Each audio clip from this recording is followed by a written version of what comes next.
Hello दोस्तों, वापस से एक नई वीडियो में आपका अपने चैनल पर बहुत बहुत स्वागत करता हूं। दोस्तों, आज दुनिया की सबसे छोटी आयुर्वेदिक और शुगर फ्री खांसी की टेबलेट लेके आया हूं, जिसको आप बिना पानी के यानी कि टॉफी की तरह चूस के भी खा सकते हैं। 1 मिनट में कैसी भी खांसी होगी, वो चाहे एलर्जिक खांसी होगी, कफ वाली खांसी होगी, सूखी हो या खांसते खांसते गला फट सा गया हो, या बीड़ी और सिगरेट पीने की वजह से जो खांसी आती है, उसके लिए आपके लिए रामबाण है। तुरंत आराम मिल जाएगा। मुलेठी, अदरक, बहेरा, पिपली, मेंथा, दालचीनी, लौंग जैसी आमतौर पर डेली लाइफ में यूज होने वाली जड़ी बूटियों से जनक फार्मा ने इस टैबलेट का निर्माण किया है। इसकी कीमत बेहद कम है, केवल 17 रुपये में 20 टैबलेट।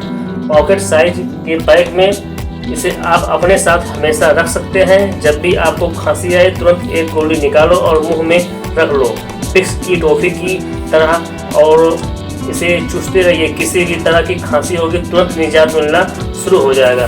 दोस्तों, है ना मस्त आयुर्वेदिक टैबलेट। अगर आपको किसी तरह की खांसी की शिकायत हो तो आप इसे अपने नज़दीकी मेडिकल स्टोर से खरीद के खा सकते हैं। दोस्तों, आज की दवा कैसी लगी कमेंट बॉक्स में ज़रूर बताना। आज के लिए बस इतना ही। Thanks for watching. Take care, bye bye.